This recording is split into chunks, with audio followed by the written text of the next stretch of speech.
Boa tarde, gente. Cheguei um pouco cedo.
Boa tarde, Marco.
Olá, boa tarde. Boa tarde. Boa Boa tarde. tarde. Boa tarde. Boa tarde, Daniel. Boa tarde, Fernando Otávio, Boa tarde, Edith. Boa tarde, Erlaine, Marcos. Karine, Lenon. Sejam todos muito bem-vindos. Vamos dar início, então, a mais um trabalho em movimento. Porém, antes disso, nós vamos passar a palavra para o Fernando Otávio Campos da Silva, que é o presidente do Conselho Temático de Relações do Trabalho. Bom, boa tarde a todos aí que estão presentes, aqueles que ainda vão entrar ainda. O Conselho de Relações de Trabalho da FINDES, né, tem esse trabalho de levar a vocês toda essa movimentação que acontece frequentemente com relações do trabalho. Nós sempre tem novidades, coisas a serem aprendidas, discutidas, aquilo que a gente aprende lá de cima, né, do Congresso, das relações sindicais, e aquilo que vocês apresentam para nós como necessidade, que a gente pode levar, trabalhar e trazer soluções para vocês. Então, o trabalho em movimento é exatamente isso, trazer aquelas informações mais atualizadas, colocar vocês a parte daquilo que é necessário e ouvi-los e tentar tirar o máximo possível das dúvidas para vocês. Isso vai ser contínuo e vai ser graças à contribuição de vocês e à participação de todos. Então, eu deixo um convite de apreciar o trabalho que o Redis vai fazer aqui e também um convite de convidar outros parceiros e outros a participarem desse trabalho em movimento. Quanto maior o conhecimento é disseminado, mais fáceis são as práticas, porque a gente aprende com a experiência de todos vocês. Muito obrigado pela participação. E, Redis, está com você aí o trabalho, hein? Obrigado, Fernando. Novamente, sejam todos muito bem-vindos. Eu estou vendo que outras pessoas ingressaram agora. Vamos dar início, então, ao nosso trabalho em movimento de hoje, nosso encontro. Bem, na primeira parte do nosso encontro, nós vamos fazer a apresentação do tema. E na segunda parte, nós vamos responder as perguntas. Essas perguntas, elas já podem ser registradas no chat. Inclusive, no chat, nós já colocamos algumas informações, como o link da nossa avaliação e o link também para o informe estratégico que nós desenvolvemos sobre esse assunto. Durante a apresentação, nós pedimos manter o microfone desligado.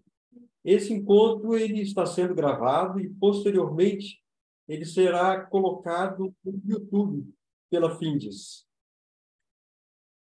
O assunto de hoje é assédio nas relações do trabalho, onde nós vamos fazer uma entrevista com o psicólogo Daniel Duarte, do SESI Espírito Santo.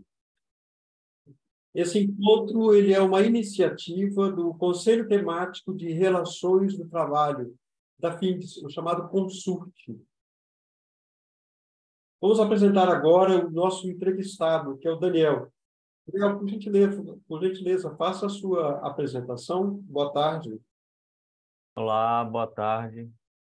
Marcos, a todos presentes, né? Um orgulho, uma honra estar aqui contribuindo para esse diálogo, né? Para esse entendimento de uma temática que está tão atual em virtude da portaria, né?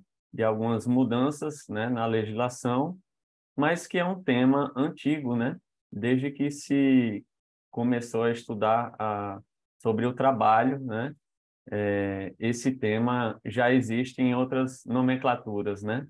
E é importante a gente dialogar aqui e entender melhor o tema. Me apresentando um pouco, eu sou psicólogo, né? Ocupacional, tenho essa especialização, né? Através de pós-graduações que eu realizei e fiz um mestrado na área também, né, onde eu pesquisei a prática desses psicólogos, né, que atuam nessa interface entre as práticas clínicas e organizacionais, né, que assim a gente define melhor a psicologia ocupacional. E tenho atendido pelo SESI Saúde Espírito Santo a toda a cadeia industrial capixaba, né? A gente que é um campo com setores dos mais diversificados, né? Indústria têxtil, né? A indústria do agronegócio, né? A gente tem uma indústria também do mármore e granito muito forte, a mineração, e isso acaba dando uma vivência bacana para a gente ver como é que esse tema se reproduz nesses contextos, né? Ótimo. Muito obrigado, Daniel, por ter aceito o nosso convite de participar do nosso Trabalho em Movimento de hoje. Bem, vamos passar então para o próximo slide. Vamos tecer agora algumas considerações sobre o tema. Antes de nós entrarmos na entrevista propriamente dita, é importante que nós passemos algumas informações sobre o contexto normativo relacionado ao assunto que está sendo abordado hoje, que é sobre assédio nas relações de trabalho. No ano passado, nós tivemos uma lei, que é a Lei 14.457. Ela foi publicada em setembro de 2022. E essa lei ela instituiu o chamado Programa Emprega Mais Mulher. Essa lei prevê a alteração da nomenclatura das Comissões Internas de Prevenção de Acidente, a CIPA, nas normas regulamentadoras. Que, doravante, então, a partir dessa lei, ela passou a ser chamada de Comissão Interna de Prevenção de Acidentes e de Assédio, mas prevalece aí a abreviação CIPA. Em dezembro de 2022, nós tivemos uma portaria do Ministério do Trabalho, que é a 4.219. Essa portaria ela alterou a nomenclatura também para a Comissão Interna de Prevenção de Acidentes e de Assédio, nas normas regulamentadoras, em razão da Lei 14.457 de 2022. Importante consignar que essa portaria ela entrou em vigor no dia 20 de março deste ano, de 2023. Significa que as suas previsões elas já estão valendo desde março passado. Segundo essa portaria, nós vamos ter aí algumas alterações nas normas regulamentadoras. Em relação à NR5, que ela é específica quanto à CIPA, o item 5.3.1 prevê o seguinte: a CIPA tem por atribuição. Foi acrescentada uma letra J que prevê o seguinte: incluir temas referentes à prevenção e ao combate ao assédio sexual e outras formas de violência no trabalho nas suas atividades e práticas. Mas a pergunta é: de que forma a CIPA poderá fazer isso? Organizando campanhas, palestras, atividades que ajudem a conscientizar os trabalhadores sobre a importância desse tema, ou destes temas, porque acaba envolvendo muito mais do que o assédio. O item 5.7.1 prevê que a empresa deve promover treinamento para o representante nomeado da NR5, daqui a pouco nós vamos falar sobre ele, e também para os membros da CIPA, sejam titulares e suplentes, antes da posse. Então, antes da posse, cabe às empresas fazer um treinamento com o representante nomeado e os membros titulares. Esse treinamento, de acordo com os itens 5.7.1.1, ele, em primeiro mandato, deverá ser realizado no prazo máximo de 30 dias, contados a partir da data da posse. O item 5.7.2 prevê que este treinamento, direcionado para o representante nomeado e também para os membros da CIPA, deve contemplar, no mínimo, os seguintes itens.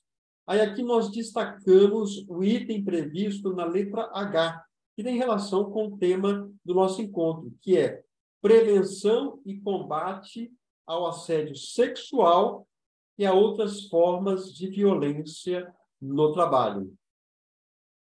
Quanto ao representante nomeado da NR5, o item 5.4.13 prevê o seguinte: quando o estabelecimento não se enquadrar no quadro 1 E daqui a pouco nós vamos falar, o quadro 1 da NR5. E, quando este estabelecimento não for atendido por SESMIT, ou seja, por serviços especializados em segurança e medicina do trabalho, observação, havendo atendimento pelo SESMIT, este desempenhará as atribuições da CIPA. Isso está previsto também na NR5. Então, o estabelecimento não se enquadra no quadro 1, nem é atendido por SESMIT. Então, a empresa deverá nomear um representante da organização dentre seus empregados para auxiliar na execução das ações de prevenção em segurança e saúde no trabalho. Inclusive, como nós dissemos há poucos instantes, esse representante nomeado também deverá receber treinamento em relação à questão relativa ao assédio. Esse é o quadro 1 da NR5. Nós podemos observar que do lado esquerdo nós temos aí os graus de risco, que vão desde o mínimo, que é o 1, até o máximo, que é o 4. Temos aí alguns campos que eles estão em branco. Esses campos em branco significam que são empresas que não são obrigadas a constituir a comissão interna de prevenção de acidentes e de assédio. Aí, aqui no caso, empresas de 0 a 19 empregados não precisam. De 20 a 29, não precisam no grau de risco 1 e 2. Mas no 3 e 4 precisam. E assim por diante. Então, onde nós temos esses campos em azul claro, significa que esta empresa, apesar de não ter a obrigação de constituir CIPA, ela deverá nomear um empregado que será representante para auxiliar na execução das ações de prevenção, segurança e saúde no trabalho. Já em relação à NR4, lá no anexo 2, que trata sobre o dimensionamento dos serviços especializados em medicina, em segurança e medicina do trabalho, nós também temos o grau de risco mínimo 1, 2, 3 e máximo 4. Observem que, igualmente, no outro quadro, nós temos aí algumas partes que estão marcadas em azul. Ora, são empresas que estão dispensadas de constituir o SESMIT. Estão dispensadas de constituir o SESMIT, mas deverão nomear um empregado que seja representante para auxiliar na execução das ações de prevenção e segurança e saúde do trabalho. A portaria 4.219 do Ministério do Trabalho, que foi publicada no final do ano passado, ela incluiu o item 1.4.1.1, a NR1, que é aquela NR geral que trata sobre disposições gerais e gerenciamento de riscos ocupacionais. E ela, inclusive, prevê o Programa de Gerenciamento de Riscos, o chamado PGR. Esse item 1.4.1 prevê o seguinte: as empresas que são obrigadas a constituir CIPA, agora é exclusivo para as empresas que têm que constituir CIPA. Nos termos da NR5, elas deverão adotar as seguintes medidas. Isso a partir de março desse ano. Além de outras medidas que entenderem necessárias, vistas à prevenção e ao combate ao assédio e as demais formas de violência no âmbito do trabalho. Então, a empresa que é obrigada a constituir CIPA, ela, empresa, deverá adotar medidas. Não significa que são medidas que deverão ser adotadas pela CIPA. São medidas que deverão ser adotadas pela empresa. Na letra A, nós temos a seguinte medida: inclusão de regras de conduta a respeito do assédio sexual e também de outras formas de violência. Inclusive, o Tribunal Superior do Trabalho entende que o assédio moral é uma forma de violência. É uma forma de violência. Outras formas de violência nas normas internas da empresa, devendo fazer a ampla divulgação do seu conteúdo aos empregados e às empregadas. qual é a nossa orientação? Que a empresa adote um código de conduta e regulamento disciplinar, prevendo ali quais são as regras de conduta que deverão ser observadas pelos seus empregados, bem como as punições que poderão, porventura, serem aplicadas. Na letra B, nós temos a seguinte exigência: cabe à empresa a fixação de procedimentos para o recebimento e acompanhamento de denúncias. Então, cabe à empresa ter um canal de denúncias para quê? Para apurar os fatos, quando se for o caso, e para aplicar sanções, punições administrativas, advertência, suspensão, dependendo da situação, dispensa por justa causa, aos responsáveis diretos e indiretos pelos atos de assédio e de violência, garantindo sempre o anonimato da pessoa que for denunciante, sem prejuízo dos procedimentos que possam ser direcionados para a Justiça do Trabalho nas situações em que forem cabíveis.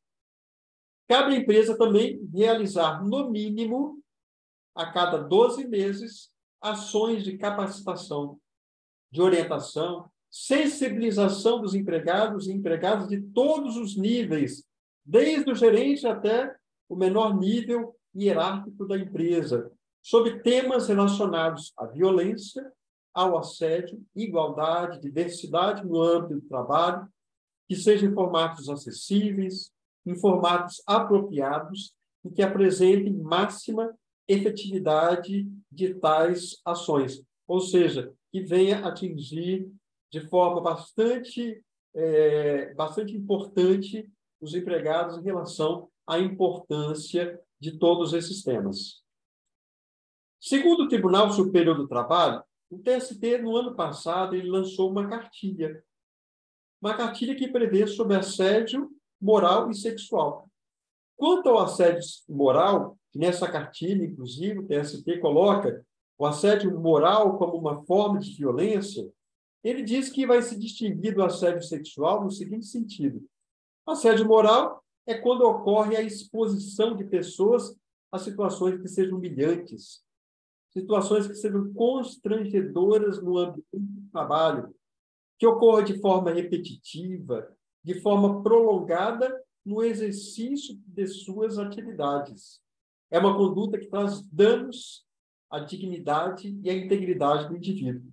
Essa cartilha, inclusive, traz aí alguns exemplos de assédio moral, como retirar a autonomia do empregado, ou contestar esse empregado o tempo todo em relação às suas decisões, sobrecarregar o empregado com novas tarefas, ou retirar dele os trabalhos, as atividades que habitualmente a ele competia executar, passar tarefas humilhantes, gritar, falar de forma desrespeitosa, se valendo muitas vezes de palavrões. Já em relação ao assédio sexual, TST, ele diz o seguinte: assédio sexual é toda conduta indesejada que seja de natureza sexual, que restringe a liberdade sexual da vítima. A reiteração da conduta, ou seja, a repetição, não é imprescindível para a caracterização do assédio sexual, pois um único ato pode ser suficientemente grave para atingir a honra, a dignidade e a moral da vítima. Lá ele traz, nessa cartilha, traz vários exemplos de condutas que podem ser classificadas como assédio sexual.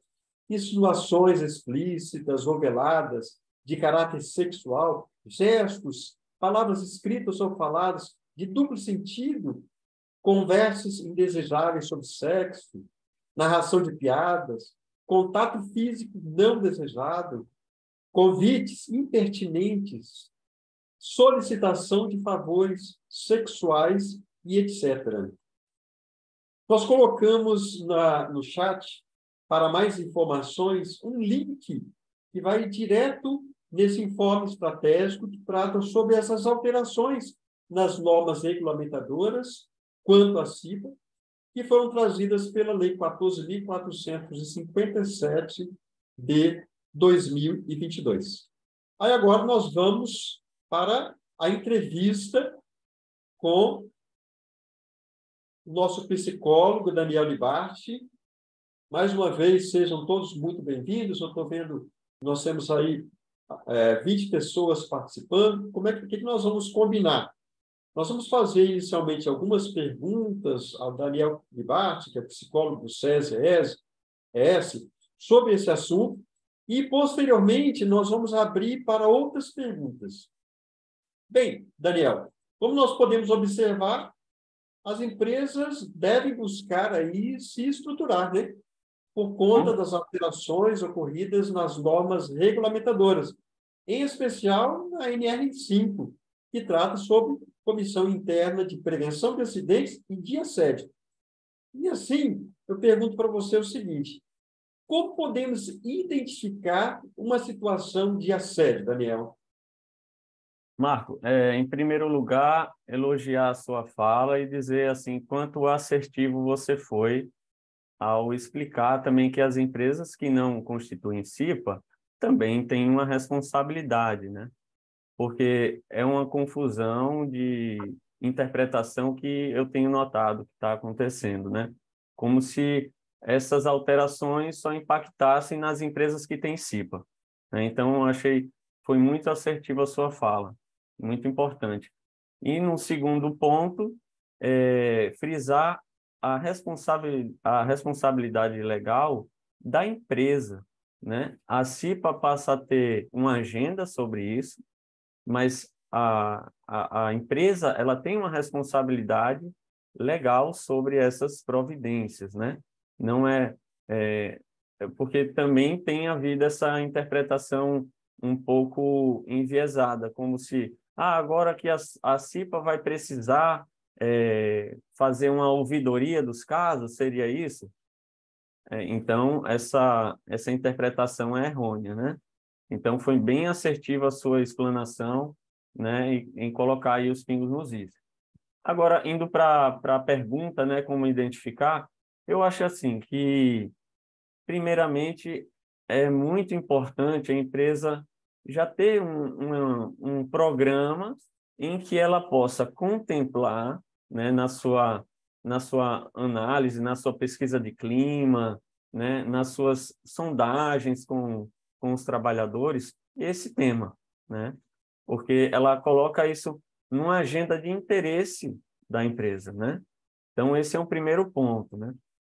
Que é mais uma orientação aí para o empresário. Agora, no caso, como identificar você trabalhador, né? Instruindo aí o colaborador da empresa. Como identificar? Acho que a primeira solução está no conhecimento sobre o assunto, né? Na literacia que a gente costuma falar na área da saúde, né? Você ampliar o seu escopo de conhecimento sobre a temática. Porque a grande parte das situações de assédio, elas acontecem e nem são entendidas como assédio. Só estava brincando. Foi só uma brincadeira nossa. Não, eu sou uma pessoa muito simpática, muito brincalhona, sou assim mesmo, né? E é importante conhecer a temática para justamente fazer essa separação do que é uma brincadeira e quando passa a ser um assédio, né? Para se amparar, né? Para você, colaborador, fica aí a mensagem. Se aquela brincadeira começou a te fazer mal, levanta, né, a sua suspeita, a sua curiosidade e vai dar uma pesquisada no assunto, conversa com algum especialista da área, né, conversa sobre a situação para ter um melhor entendimento sobre ela, né, e ter a devida tratativa do caso.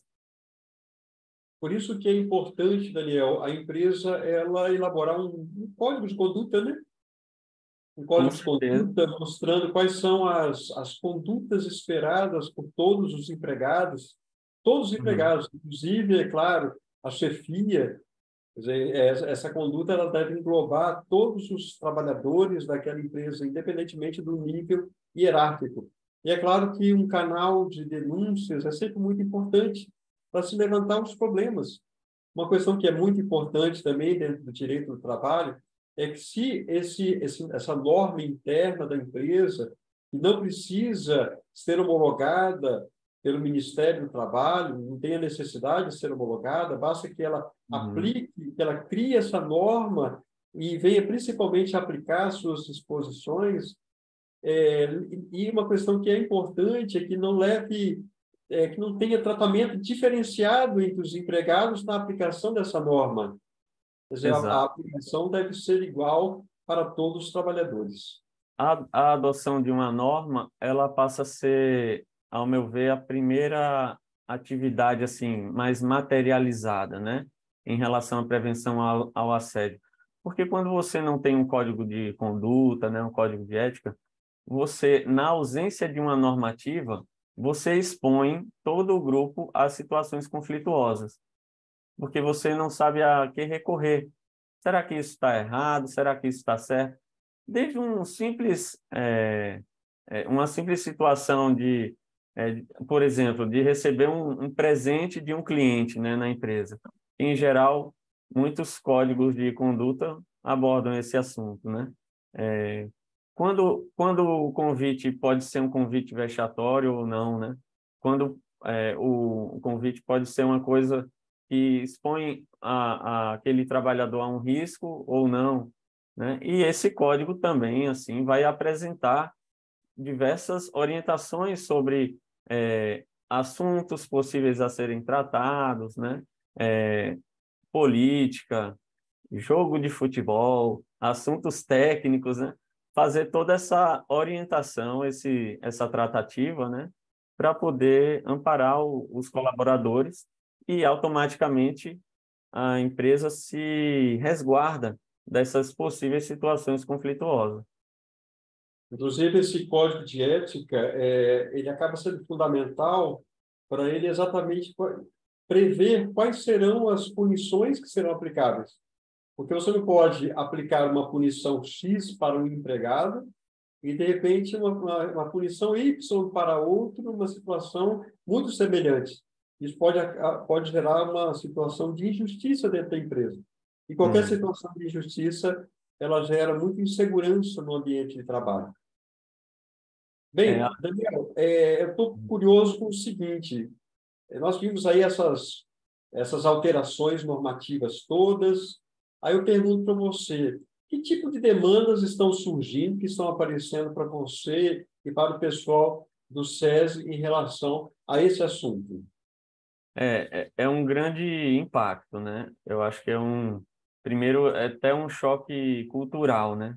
Para as empresas, principalmente em setores em que tem uma mão de obra muito masculinizada.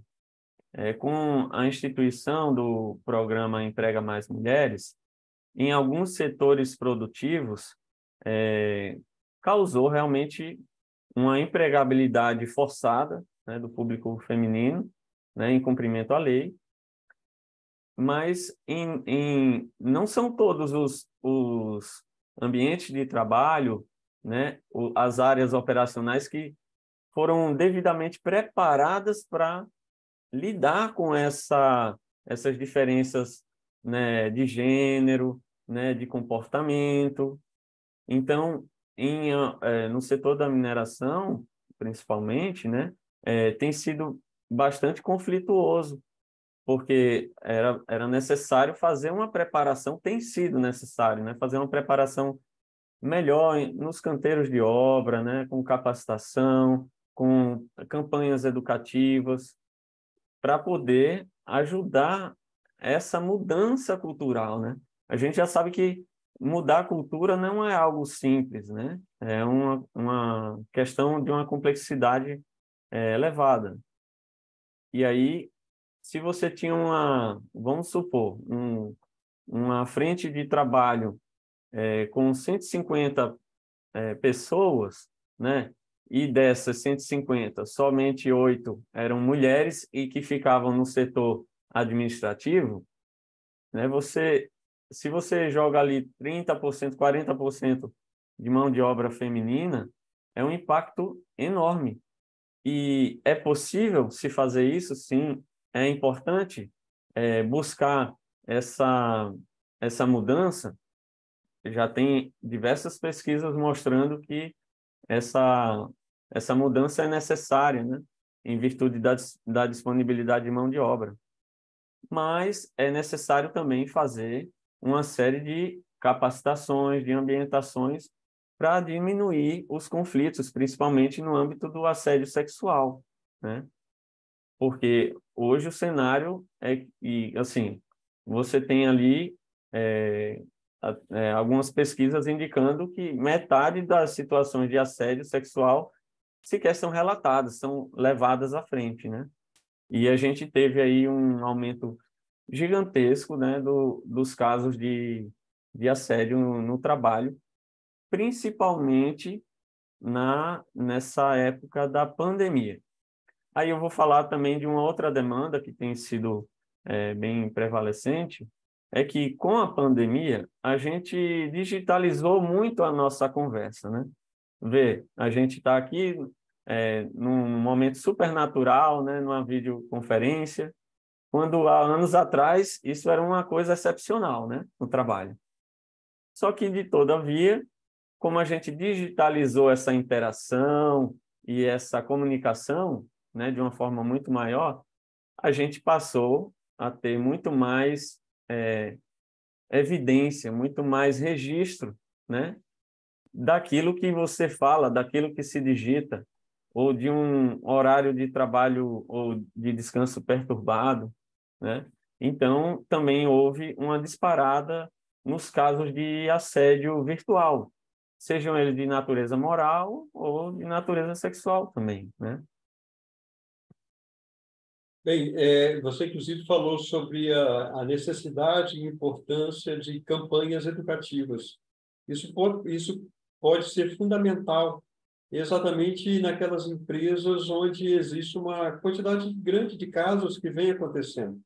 Aí cabe à empresa realmente tomar as rédeas desse problema e buscar, de alguma forma, educar todos os seus empregados e empregadas em relação a essas questões. Agora, Daniel, nós estamos falando sobre assédio. Qual é o efeito psicológico do assédio em relação aos trabalhadores e trabalhadoras? Olha, primeiro a gente tem que partir do entendimento que o trabalho ele tem uma função psicológica, né? Não é à toa que a gente, quando vai dizer quem somos, em geral a gente vai dizer a nossa profissão, né? Já parou para pensar nisso, Marcos? Quando eu pergunto, você é o quê, Marcos? Né, Marco? Aí você vai falar, sou advogado, né? Não é isso? Então, o trabalho ele tem uma função psicológica. A gente se constitui como ser através da nossa atividade produtiva, né? Então, o assédio moral, o assédio sexual, né? Essas formas de violência, elas ela destituem, primeiro, essa força de trabalho, porque ela vem a denegrir, né? Ela leva a situações de humilhação, de situações vexatórias, né? Constrangimento, e a consequência psicológica está muito associada a isso. Desde um quadro agudo, por um evento ou por eventos pontuais ou em algum curto espaço de tempo recorrente, mas que gere um sintoma agudo, né? Ou seja, um sintoma intenso em âmbito da ansiedade, do estresse, ou também alguns sintomas crônicos, que é quando esses atos eles vêm acontecendo subsequentes vezes, né? De formas repetidas, né? Até atendendo aí o critério da repetitividade, né, de alguns casos, né, no âmbito do assédio moral, e ele vai dar essa cronicidade do sintoma, né, em alguns trabalhadores, né? Por que alguns trabalhadores também? Porque na visão da psicologia ocupacional, a gente considera o trabalhador também como um agente ativo no processo, né? Pode ser que um ato me deixe constrangido. Se numa segunda ocasião aquilo ocorrer e eu tiver bem amparado, bem ambientado de como resolver aquela situação ou encaminhá-la, provavelmente eu não vou me sujeitar a um sintoma crônico porque eu tomei devidas providências, né? Agora, a gente sabe que há um custo, né, em relação a isso. É preciso ter bastante, vamos dizer assim, um capital humano para conseguir fazer essa gestão, né?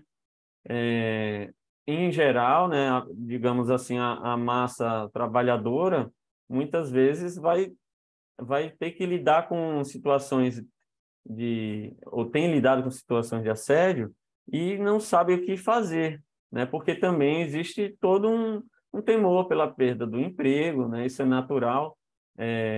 Uma dúvida de como proceder, né? Como lidar com aquelas situações. Mas voltando ao eixo da pergunta, né? As consequências, elas podem ser agudas, né? De sintomas agudos, né? Intensos naqueles eventos, ou sintomas crônicos, né? Ou seja, quando aquelas situações já se repetiram tanto e o indivíduo chega num estado de sofrimento, né, patológico, onde ele não consegue sair, mesmo que ele passe ali um período de uma semana, um mês sem nenhuma situação de assédio, ele não consegue sair daquele estado de sofrimento. E aí tende a se encaminhar, talvez, para um transtorno de estresse generalizado ou um burnout, né? Em alguns casos, chegando até ao suicídio, né? Isso é bem complicado. Inclusive, ano passado, nós fizemos um evento falando sobre a síndrome de burnout, né? Onde Sim. foi tratada também foram tratadas essas questões. E uma questão que sempre eu fico fazendo uma reflexão, Daniel, quando a gente fala em assédio sexual, nós poderíamos dizer que essa é uma situação que ela envolve exclusivamente trabalhadoras empregadas, mulheres, ou nós podemos também ter situações aí que envolvem trabalhadores homens.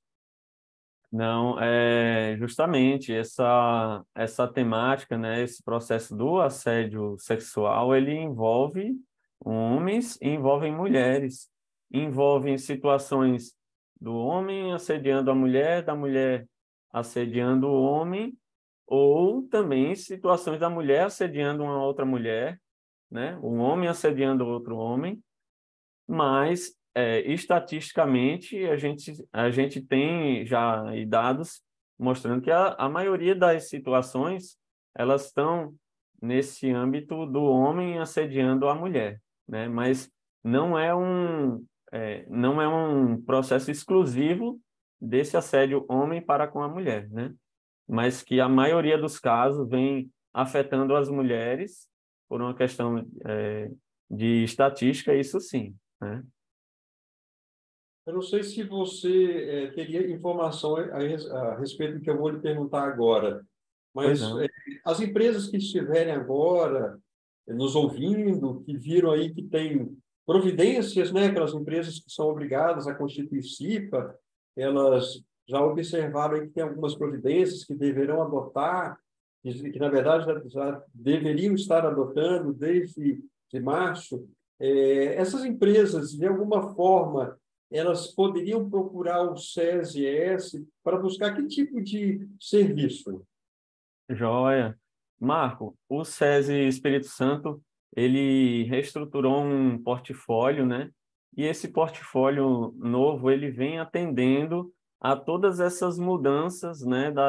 Tanto no âmbito da NR5, né? Como a instituição a mudança da CLT, né? Instituindo o programa Emprega Mais Mulheres.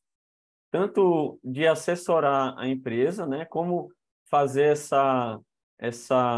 esse processo, né, de adequação a esses parâmetros legais, como também tem as frentes de ação voltadas para o treinamento, a capacitação de equipes, tanto no âmbito do treinamento da CIPA, né, da CIPA tratando, incluindo a temática do assédio, mas como também as capacitações para a equipe, né, de todos os níveis hierárquicos, como você falou, né, elevando o conhecimento da empresa, né, da força de trabalho, sobre a temática do assédio, né, e de uma forma até dinâmica, né, porque muitas empresas, né, a gente nota que quem mais precisa de evoluir nesse entendimento, né, nessa compreensão da temática,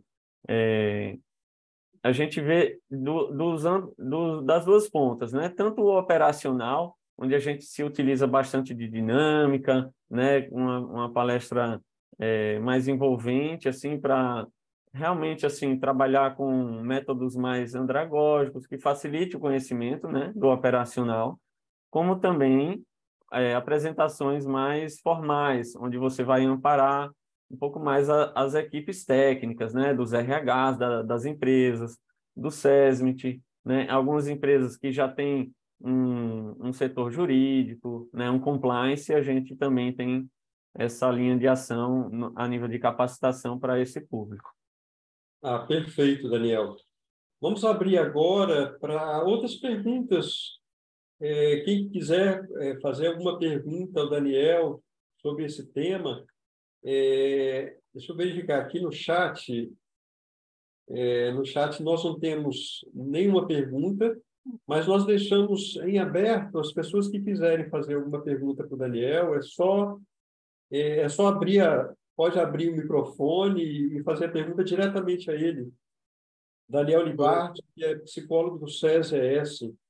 Daniel, Lennon do Freeza, tudo bem, cara? A gente estava Tudo discutindo bem. alguns casos com outras empresas em relação à aplicabilidade da questão do assédio, cara. E tivemos um caso assim que despertou um debate muito grande. Empresas, principalmente para empresas grandes, né? Que é o caso do Freeza, por exemplo, Suzano, que tem uma grande cota de PCD, por exemplo.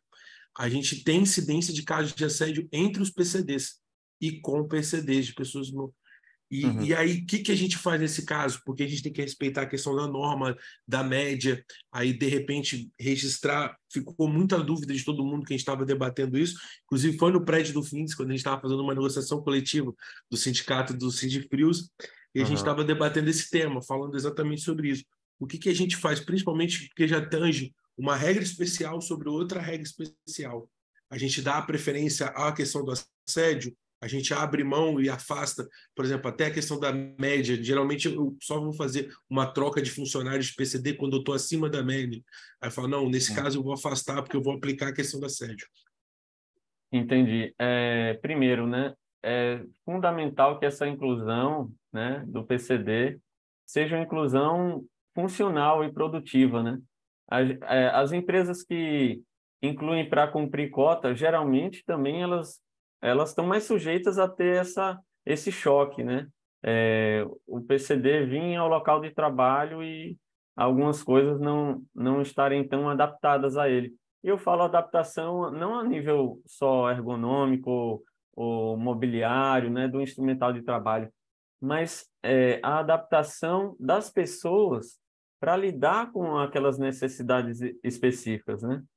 Então, assim como orientação, Leno, toda ação que vocês forem desenvolver voltada para esse público PCD, em vez de fazer ações com a temática sobre o PCD, vamos reunir os PCDs, né? E tá sempre batendo nessa tecla, até você vai estar atendendo melhor normativas se você trabalhar em âmbito da diversidade no local de trabalho.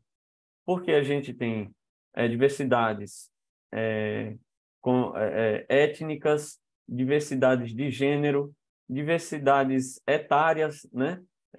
Se você vai incluir uma pessoa que numa determinada faixa etária, que aquele espaço de trabalho não está, digamos assim, muito adaptado àquele público, né?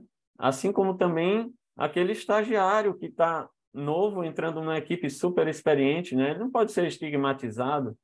Então, as ações, quando você for tratar no âmbito do respeito à diversidade no ambiente de trabalho, você vai estar sendo mais assertivo, porque você não vai estar reforçando os estigmas, né, que vão existir de diversas naturezas.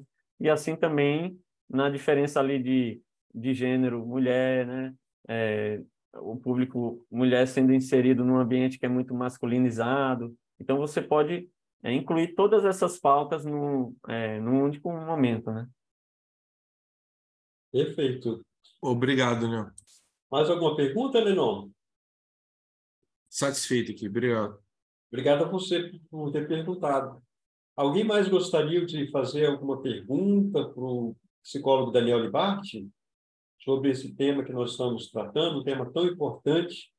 E uma questão que a gente acabou não falando, Daniel, é que a partir do momento em que todas essas exigências elas passaram a valer a partir de março desse ano, isso significa que, de alguma forma, as empresas elas têm que ficar atentas, pois numa situação de fiscalização, é possível que o fiscal Sim. do trabalho venha solicitar que a empresa comprove todas essas exigências que nós acabamos de relacionar na nossa apresentação. Então, tem que ficar muito atento em relação a isso. Exato, Marco. Inclusive, aproveitando a deixa, dentro ali do âmbito das consequências, né, eu expliquei as psicológicas, né, mas se a gente for parar para pensar, o assédio moral ou sexual, ele também vão ter severas consequências materiais, né, tanto do âmbito da diminuição da força de trabalho, né, que é um bem do trabalhador, né, do colaborador,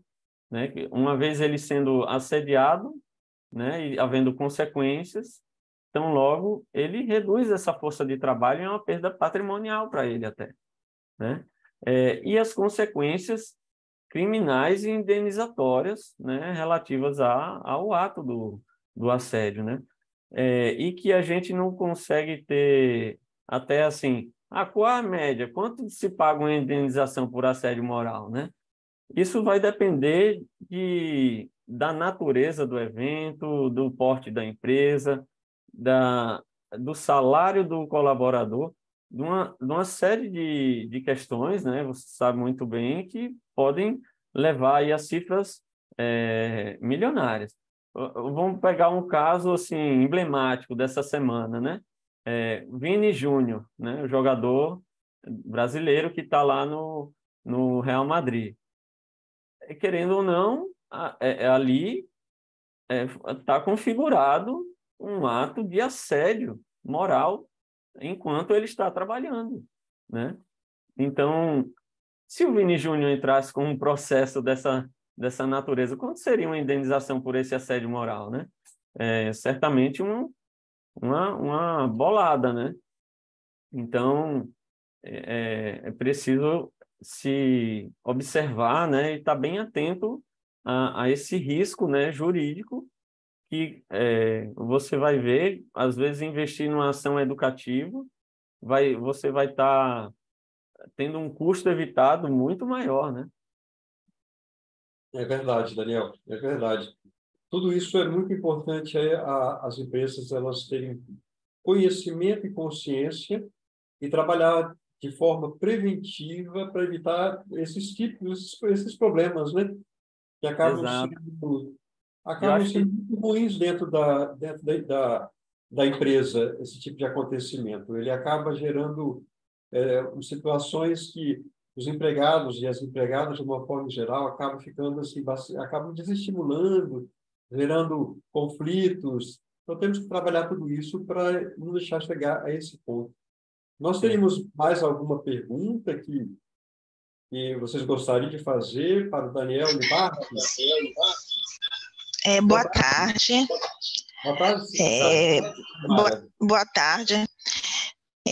Tudo bem, gente? Daniel, eu tenho uma pergunta assim para vocês, é o seguinte, vamos supor, né, que nós fazemos esse trabalho, a gente já vem fazendo algumas coisas na questão moral, né, temos um código de conduta e precisamos, né, melhorar com as questões do assédio sexual.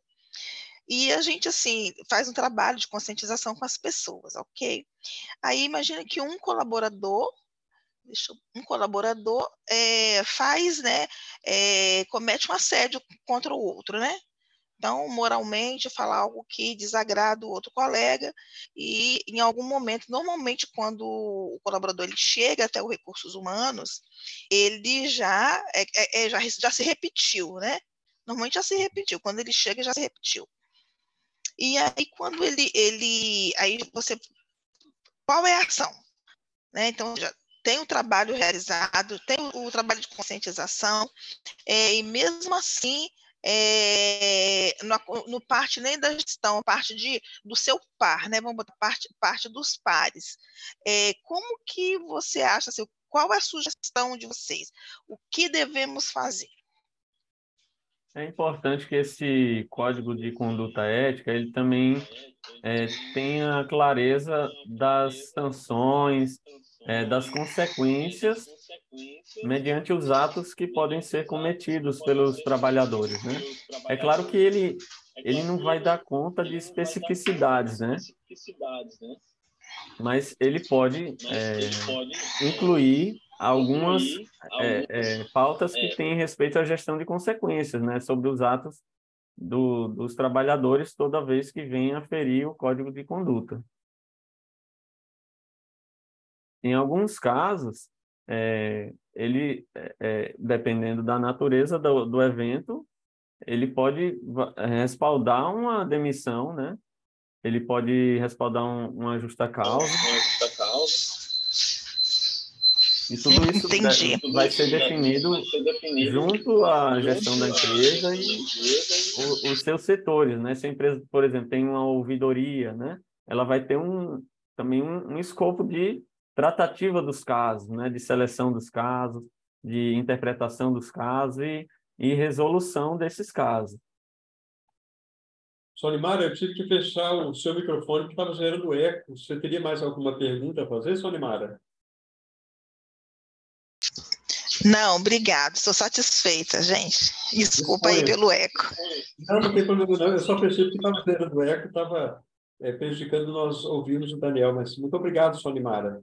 Inclusive, eu tenho aqui no chat, Scampagnaro colocou assim: ter um código de conduta nas empresas é muito importante para mitigar os riscos e também para prevenir norma de consequências e medidas disciplinares. É verdade. Um problema que acaba ocorrendo em relação a você ter um bom código de ética e conduta, com previsão, inclusive, de punições disciplinares, é que muitas vezes a empresa, ela sozinha, ela vai ter um pouco de dificuldade de elaborar esse documento. Aí, muitas vezes, a empresa acaba tendo que solicitar aí o trabalho de um advogado trabalhista a orientar como estruturar esse código de ética. Porque tem que ser feito de uma forma que seja de entendimento fácil por todo mundo, né? Todo mundo consiga assimilar e entender facilmente todas aquelas previsões, e também não somente em relação às condutas esperadas por todos os empregados, mas também sobre como será aí o procedimento da empresa na apuração das situações, que nem a Sonimara falou, né? Acontece algum fato, a empresa, o que é o ideal a empresa fazer? Ela tem um processo aí de levantamento para verificar o que aconteceu, exatamente quem está envolvido, quais são as responsabilidades de cada um, e, dependendo da situação, fazer a aplicação de punições disciplinares. Clara, muito obrigado, Clara. Clara Campanaro, muito obrigado, Clara. O Arthur Toledo colocou o seguinte: é possível comentar algumas sugestões para a investigação de suposto assédio moral por parte de gestor aos seus subordinados? É possível comentar algumas sugestões para a investigação de suposto assédio moral por parte do gestor aos seus subordinados. É o caso de afastar preliminarmente o gestor, em Arthur. Tudo vai depender, né, Daniel? Tudo vai depender da previsão desse código de ética e conduta. Quer dizer, o código de ética que vai dizer quais serão os procedimentos que serão adotados pela empresa, inclusive a previsão aí, talvez, de afastamento, talvez não seja assim, que eu fico pensando, no caso de afastamento preliminar do gestor, tem que ser algo assim, muito grave, né? Tem que ser algo extremamente grave. Você precisaria ter uma prova mais material, talvez, para fazer isso. É interessante que você observe o seguinte: se de um lado você tem a necessidade de tratar as situações de assédio, da outra você não pode cair na aprovação da calúnia, que é uma outra pauta jurídica e um entendimento aí dela, né? Porque imagina que há um tutor, né? Uma equipe inventa um fato sobre um determinado gestor e simplesmente por ter essa notícia verbalizada, você afastar aquele gestor, você pode estar ferindo o direito dele de desempenhar aquela função dele, né? Sem ter o devido respaldo jurídico para fazer. Então, é importante que, nesse processo de investigação, tenha um estudo, né, um escopo bem estruturado de como proceder, né? Isso é da expertise do compliance, né, dos setores jurídicos das empresas. Agora, claro, não é porque a gente tem que ter toda essa criteriosidade que apenas as empresas que têm um setor jurídico, são mega estruturadas, é que vão fazer algo em relação a isso. Então, ela pode justamente seguir até o que o Marco reforçou, né? Até para esse código de conduta ter um amplo entendimento de todos, ter reuniões sistemáticas das equipes, né? Se formando um pequeno comitê, né? da empresa, com representantes de diversas áreas, para chegar à formatação desse escopo de trabalho. Como vai ter isso ajuda muito. E eu acredito assim que acho que o grande início de tudo é a cultura, né? Porque não adianta uma empresa que tem uma cultura opressora, né? Uma cultura de legalidade. Vou contratar um bom consultor, uma empresa de marketing aqui para eles formatarem o nosso código de conduta e lançarem na internet, né? Certamente esse código não vai ter efetividade, né? Então, primeiro é interessante fazer um trabalho de base, né, de reforço cultural, de reestruturação cultural, para iniciar essa agenda, né?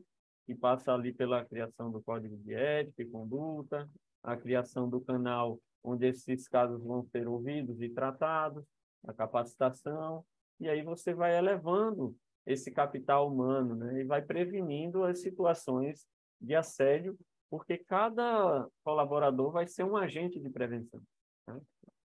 Talvez aquela indústria hoje que está preocupada, talvez a primeira sugestão que nós podemos dar a essa indústria é que ela procure o nosso SESI, o SESI Espírito Santo, para buscar informações e orientações sobre o que ela poderá fazer, nas palavras aí do Arthur, para mitigar esses riscos, né? Para mitigar os riscos, os problemas que possam decorrer aí de situações de assédio e também lembrando assim de outras violências, né? Que possam ocorrer no ambiente de trabalho.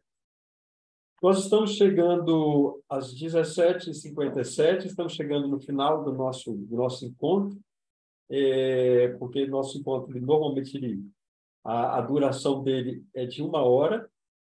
Eu vou colocar aqui o nosso slide. Bem, já passamos aí as perguntas e respostas sobre o tema. Nós queremos agradecer muito a presença de todos, agradecer muito a você, Daniel Libarte, por ter ajustado conosco a possibilidade de participar desse evento, pelas suas informações e orientações que são tão importantes e pertinentes. Meu muito obrigado a você, meu muito obrigado a todos que participaram, contribuindo com o nosso evento. No chat, nós colocamos algumas informações extras, inclusive a nossa a nossa avaliação, que nós pedimos a gentileza de todos de acessar e depois avaliar o nosso evento.